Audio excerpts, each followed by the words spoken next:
Hey folks, Kent once again with KJS Painting and Renovations.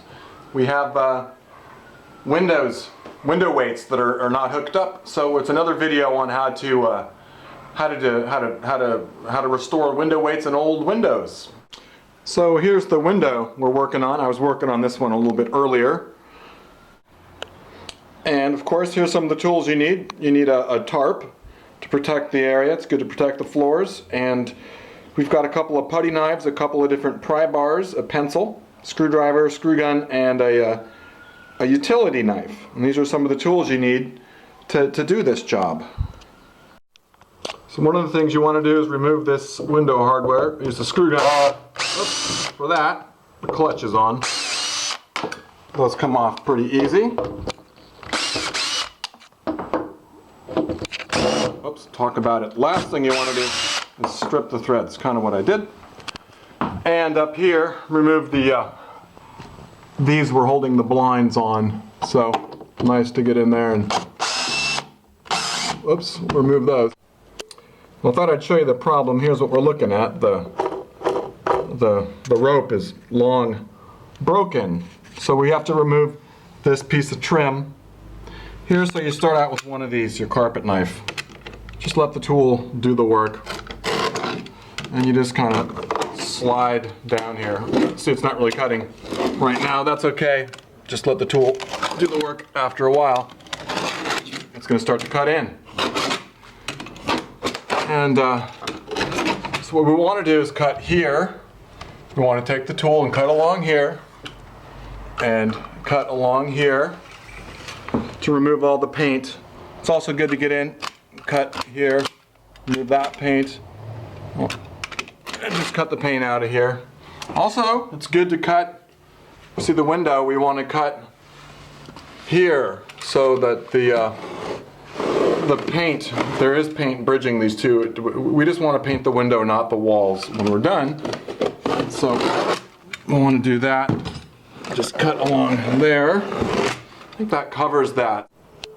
Okay, we just finished up with the utility knife, cutting all the paint, and over here too, cutting the paint because this piece of trim here is going to come off in this little piece too. So we start it first off with the putty knife.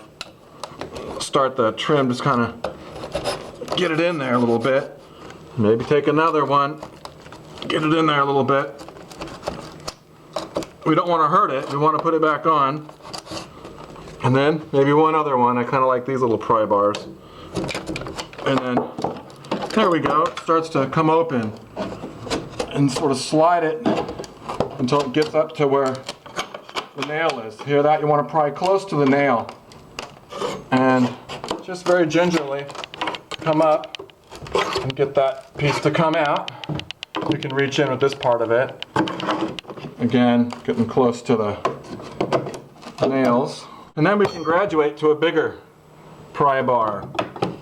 And just want it to bow out a little bit. See how that handle, this handle was here?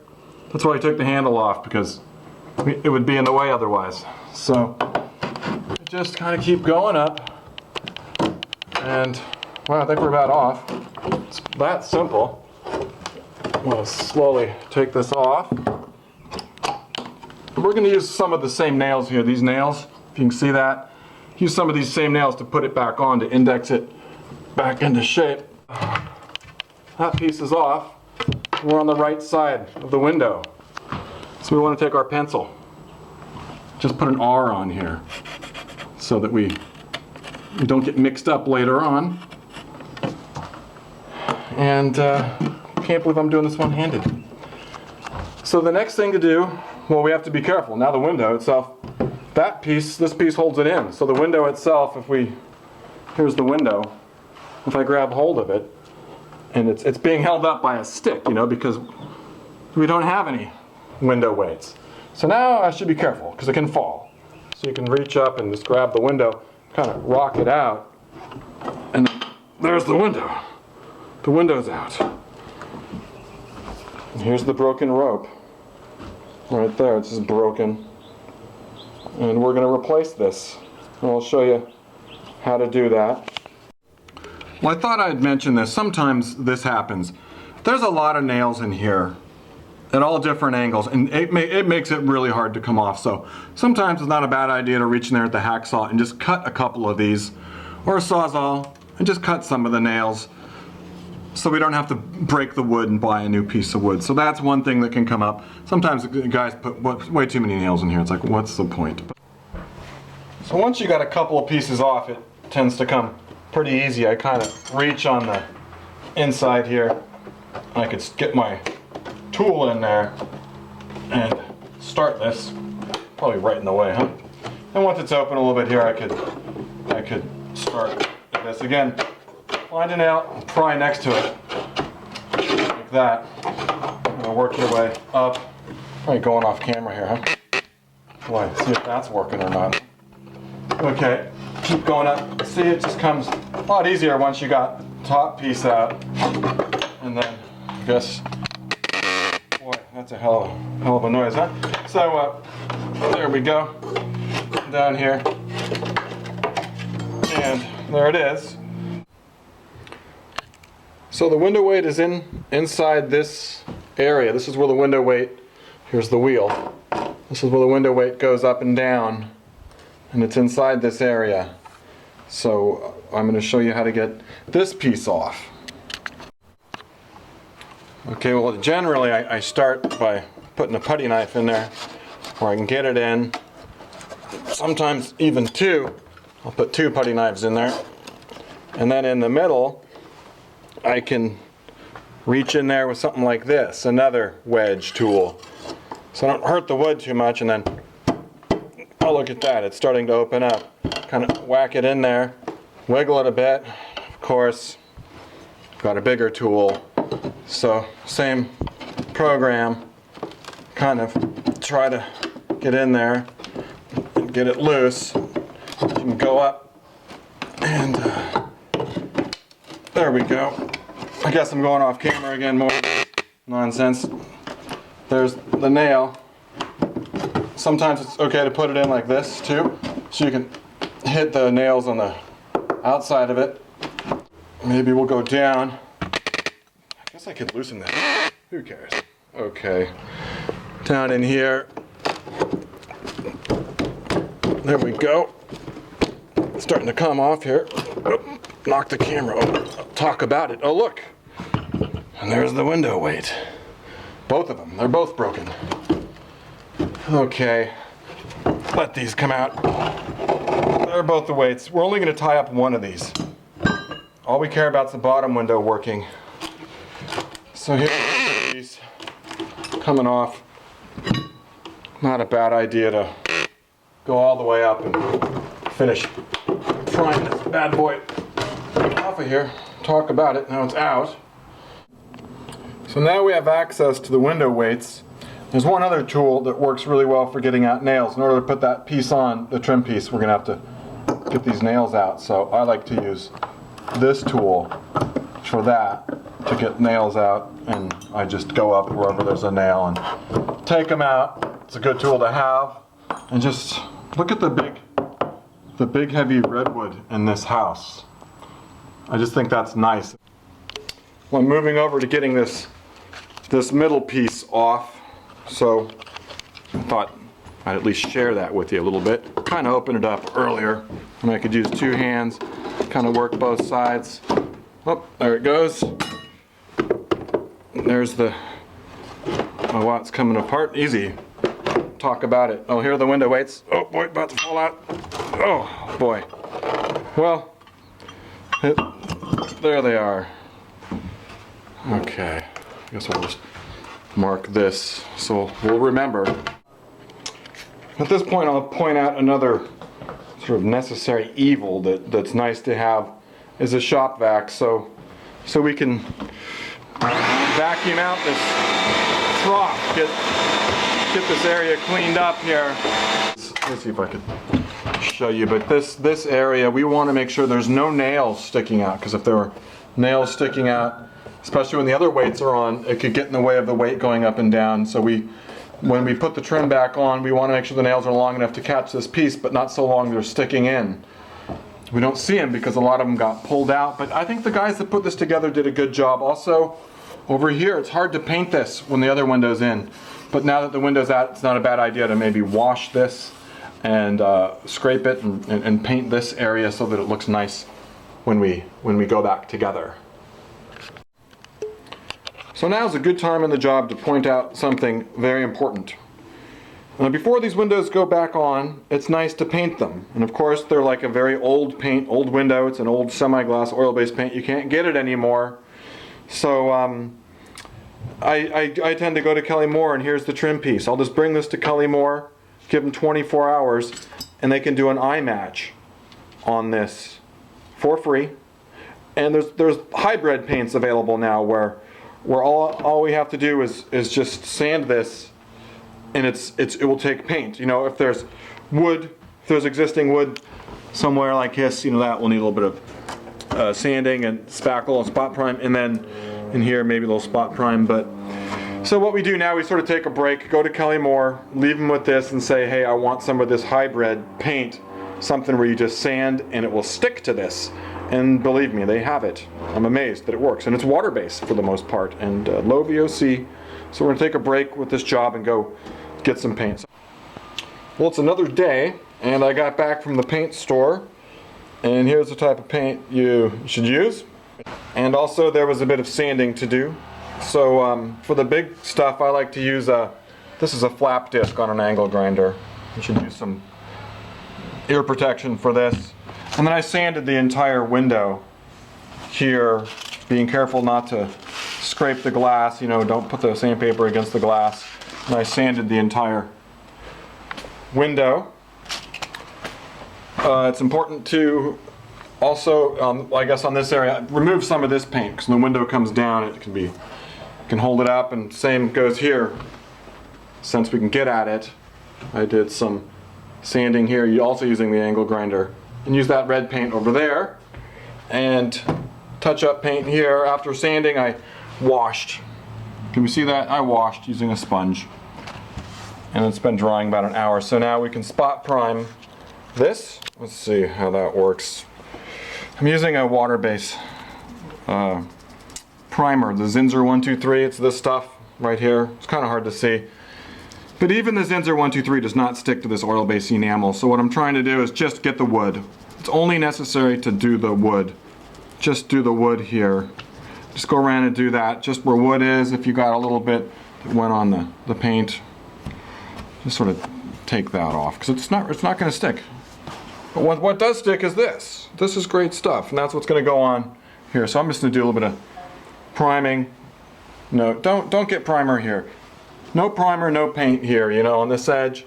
No primer, no paint. That has to stay unpainted. Otherwise the window's not going to work well. Here's another important thing about these windows. We can see this is the window that's not going to move. But what happens is in the winter, condensation will form on the glass, and it all drips down and it sits here. And if you think paint is going to fill that big gap back there, you're wrong.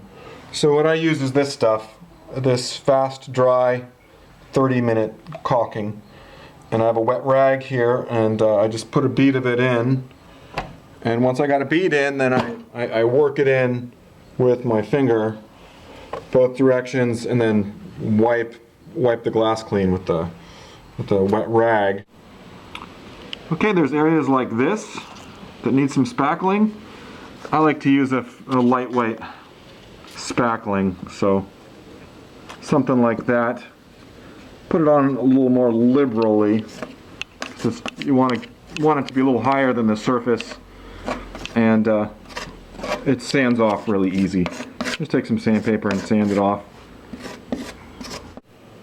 I forgot to mention, but this stuff here, it does not require that it be primed, so I just sand it, then I could paint it. This is paintable spackling right here.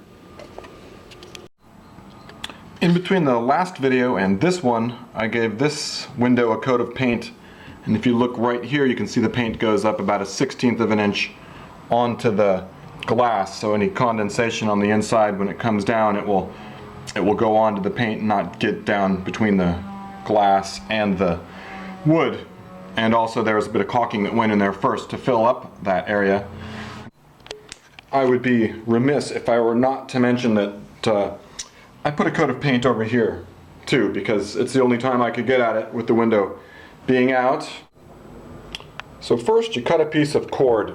I have some nylon cord. I like to make it about twice as long as the vertical part of the window. I haven't seen this before, but I do like it. This is the window as it's out of the frame.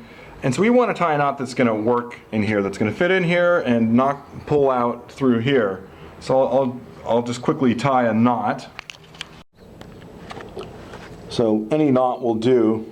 I want a kind of bigger one for this hole, so that's 1, 2, maybe 3 times through there.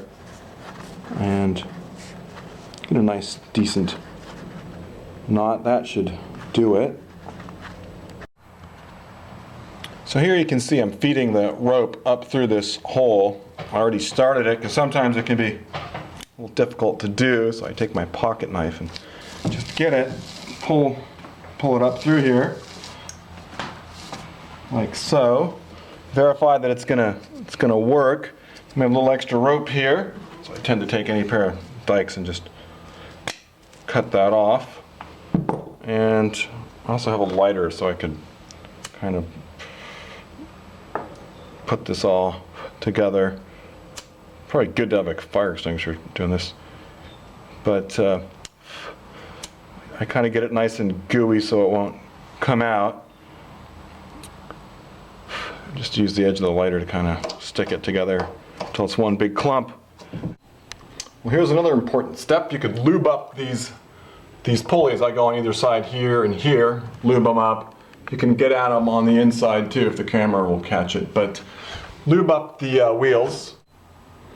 So now I've set the window up in the window frame. I got the rope hooked down in here inside the window and put a little bit of tension on it so that you could sort of rock it into place and just go up and feed it through the pulley. Okay, this part's not really all that crucial. I've got the weight here. I strung the rope through it once. Maybe I'll string it through there one more time. So now it's through there twice. And there's a little more flex on this. It doesn't have to be hanging at any particular spot. Just tie it up so that it's tied up pretty close to the pulley. And so, let's see, just any old sort of knot will do, but I'll just go through and do one. Let's see, we'll do another. 2, there's another. Why not just one more? 3, there we go. Okay, I got this side in. At full closed position, we've got like 6 inches before the wheel, about 6 inches here before the wheel, and at full open position all the way at the top. You know, there's where the bottom of the weight is. I'm not sure if the camera sees this, but there's still 6 or 8 inches. So let's say if the rope stretches, I don't think it's going to stretch all that much. I thought I'd show you this because there's a little different situation happening here. This little part's kind of broken out, which is sort of how it normally is, and I have another knot, kind of a bigger one that would fit well for that, and so I fit it in here and pull up and put some tension on it. See how that looks.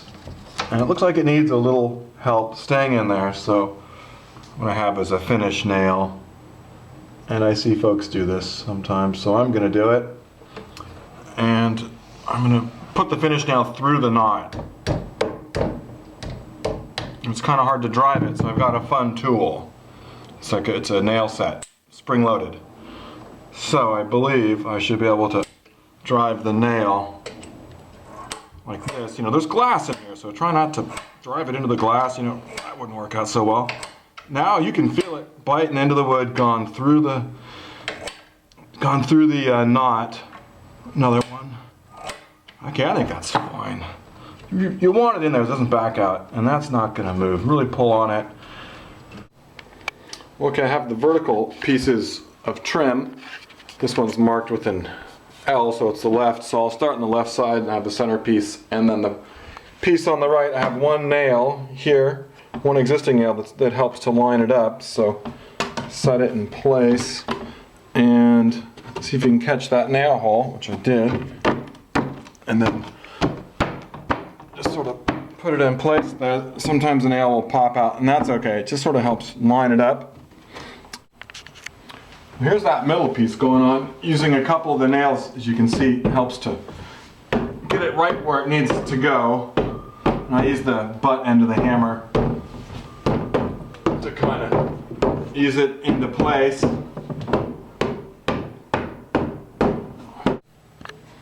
So this piece looks like it's on here, but with those existing nails, it doesn't really hold it. So I'm going to use a nail gun this time, and so here are the nails that were holding it about this long, a little longer than the ones I have, but these will be fine. So this is the nail I'm going to use. It's going to go through here.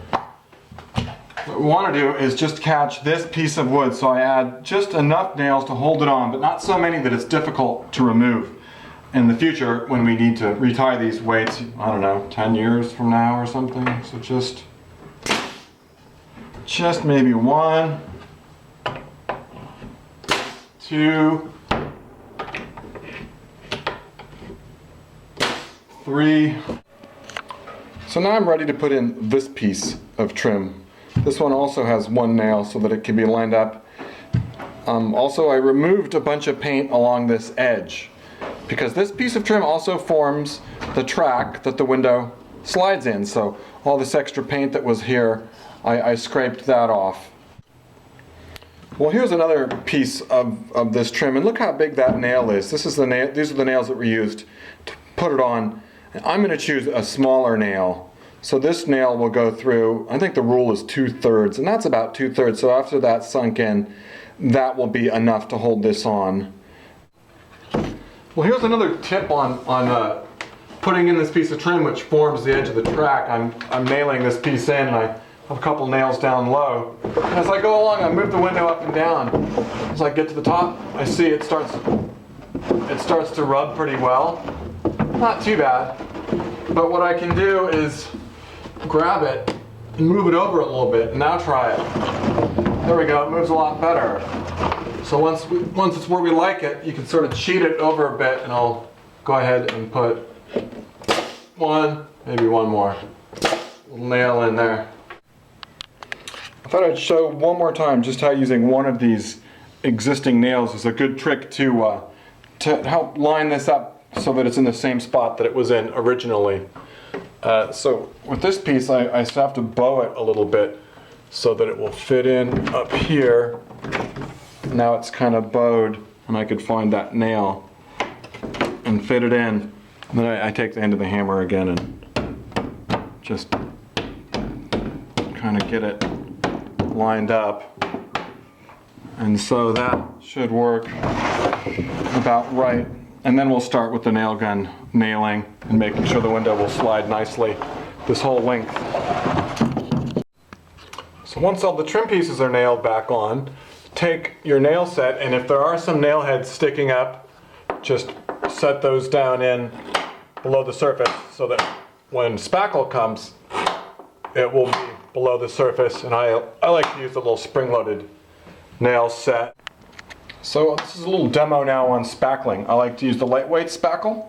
This stuff's paintable, so no need to prime. I've already sanded this wood, so this is sanded. And put the spackle in, leave it up a little bit above the surface. And let's see, I guess we're moving up here. We'll spackle this one. And just fill all the nail holes with spackle. This line here, we're going to use some caulking on. I'll show you how to do that next. Here's pretty much a last step before painting. I've got a fast dry paintable caulking. And I've got a wet rag, which makes it really handy. So I just take the caulking, kind of work it in there. Some areas it goes in further than others. And what I do is take my finger and push it in to the crack and wipe it off on this rag and kind of wipe it a little bit so that it's blended nicely, so that when I come back there's just a tiny bit of sanding, this lightweight spackle, and then I'll just give it a coat of paint, and it will be beautiful. And these windows will work just fine. Look at that, isn't that nice? Just give it one push. Just will stop anywhere you like. It's kind of like inertia scrolling. And this top window moves a bit, but it will lock too, and it's a fully restored window. So this wraps it up on how to restore window weights in old windows and how to restore old windows. I hope this video was helpful to you. I also make this look a bit easier than it really is. So if you don't want to do this sort of work, you can give me a call or give somebody else a call. But thanks again for taking time to watch the video, and I'll see you on the next one.